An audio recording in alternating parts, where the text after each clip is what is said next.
Hi guys, this is a lead-in to my next video. I'd told a few people I'd be trying to do one this weekend to basically follow up on that, the Chairside, in my progress, and another project I've been working on as well, which I'll get out here in a little bit and film. But right now I'm in cleanup phase, going through some of the things here in the shop and the radio shack. As some of you know, I'm a ham radio operator, so this is actually my shop and shack, and it is a literal mess, a lot more so than I had ever intended when I built this. I built this on about 4 years ago now. It's a detached garage from our house, and I have a 20 by 20 storage area and this 12 by 20 workshop shack area, which have their own heating and air conditioning, climate control. The intention of the storage area was to keep all of my projects stored, but before I got a chance to move things in an orderly fashion and organize, my wife decided, oh, open shelves, open season on open shelves, and it filled up in one day at work. So a lot of my stuff ended up in here. I do have, this is the back end. You probably really can't tell. There's what looks to be a flower pot there, and it is. It's got some things on top of it, but its important duty is it's covering up a speaker out of a Philco console radio. Behind it's a Ward's Airline console radio. Some of my ham radio restoration projects were down the road, and a bunch of other things over here that just kind of collected and filled up.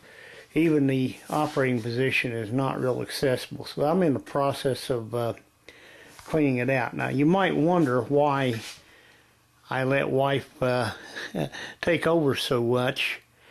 I'll tell you, I don't even buy a small item usually without her okay. One of the reasons why, she's very generous too. Said something about wanting a larger monitor for my shop computer. Christmas time, there it is, 42-inch HDMI input TV, PC input as well if I want to go that route, but my computer sports HDMI. And this is my second wife, I'll admit that too. I learned early on that you don't try to engage them in this hobby if they don't want to be.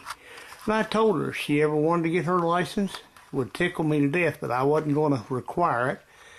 I don't think you're going to be able to see this too well. Let me back out. Too much glare on there, but that's her license, and that's mine.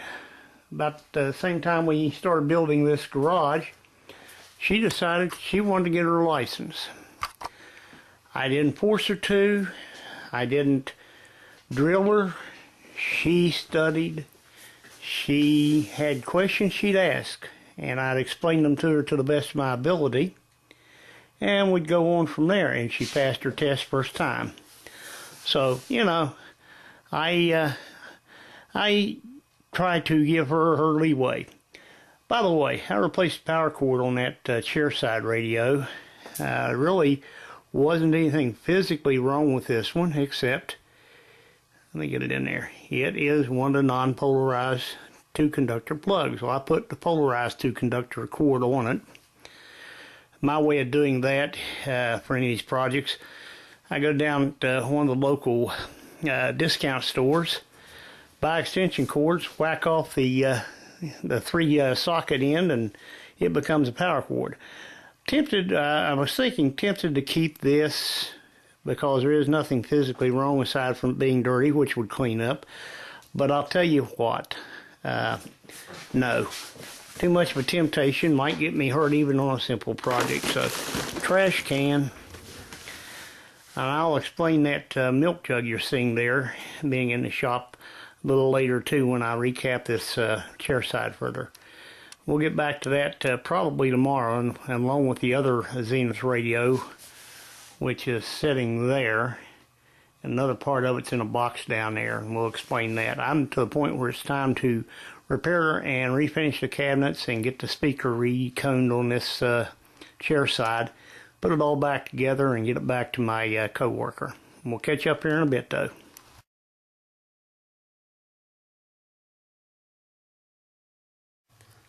Okay, it's actually now tomorrow, and I promised you an update on the projects basically. Let me move this camera just slightly if I can. I've got it on the tripod and everything's facing away from me. There we go. I've got the radio back together, got all the knobs on it. The only thing I really have to do is get out my signal generator, fire it up, warm it up, stabilize it. Do final alignment on this radio, and it's electrically done. As you can see,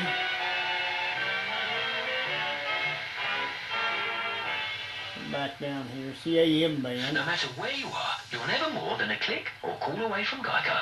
And as I think you may or may not know, I'm outside of Charlotte, North Carolina, and that's WBT up in Charlotte, powerhouse AM station around here through the daytime. And as you can tell, that's coming in pretty good. The only thing that I'm not real happy with yet, and I'm not going to play with anymore at this point, because I don't think it's a big deal, especially until I get the speaker repaired, is the tone control. That's all the tone out. And that should make you and your bike very happy. If you're like me, you probably have something getting near the bassier part, which is not bad there, but if I go all the way, it just kind of really gets muffled. Hey, Hancock here.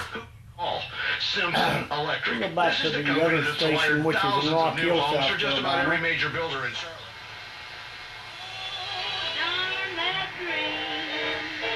I would imagine the kind of music this radio played originally, actually.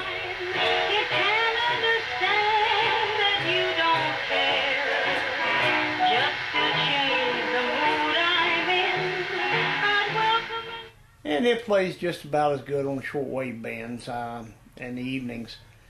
But I'm going to show you the other project, which I have not actually documented any on yet. I'll turn this one off and swing the camera around. It's another Zenith set. I don't have it in the cabinet. This dial just floats free.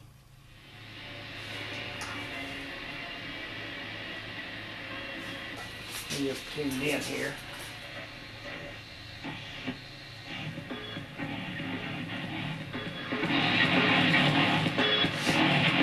Well, the tech guy. Somebody in the chat room asked me, and I had said I was going to talk about it, so I will now. This I dial installed that Sonos play bar. So I've talked before about the Sonos was system. in pretty sad shape. I always feel a All little the funny talking gold about it because was it's so coming off of the expensive. paint. I feel like, this is And not I a couldn't solution get for the everybody, aluminum to but really polish the way I thought it given what should, so I gave it all a shot of and how silver. well it does it, it's...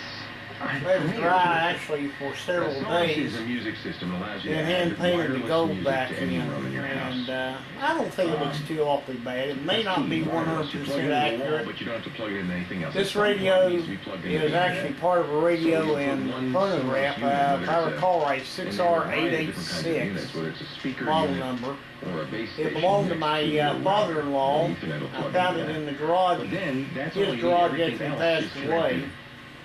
And not exactly via Wi-Fi. They I have replaced some rotted wiring on the turntable. It's an amazing thing.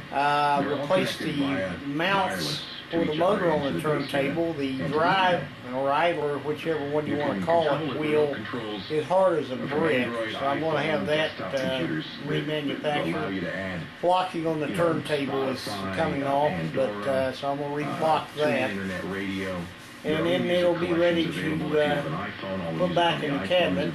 I'm going to refinish the cabinet too. It's in bad shape. But that part is not electronic. It's not really my forte, but never really done it. Maybe that's why. But the biggest thing there, since it is my father-in-law's, I've got a wife who's kind of sentimental about it. And we've been discussing what colors it should really be in the cabinet. She wanted to leave it as is, but the finish is just too badly checkered, and with much of it already gone. I have had to replace some veneer, or repair some veneer more than replace it. So she's agreed. I've shown her replacement Zenith decals for the decal in it. It's a 78 RPM only record player, but still, it'd be nice to have it working like it should be and display it in the house. Well, enough of that. Thought I'd catch y'all up where I'm at. Turn this one back down here. Go back to the other one here a minute.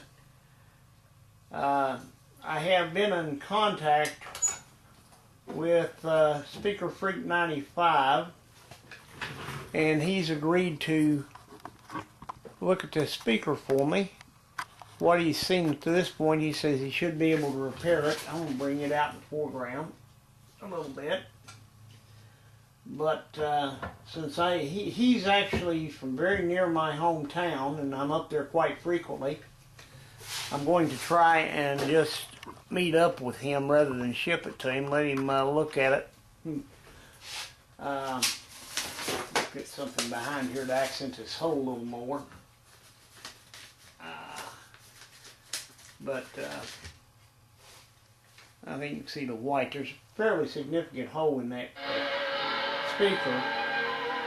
And while it doesn't really affect it too terribly bad, it wouldn't do anything but benefit from someone who has had the experience of working on those. There's some rust where you would normally have a dust cap.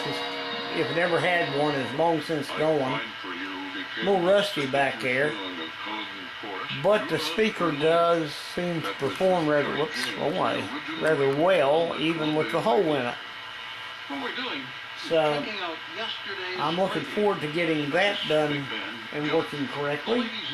And I'm going to, in my neighborhood here currently, there is a custom mill workshop. It's just less than a mile from me up the road I live on, probably a half-mile away. Just need to get the cabinet up, let the guy take a look at it and see if he can remill the pieces that are damaged on there. I thought they were like trim pieces, but they're actually full 1x stock that is integral to the base of the cabinet.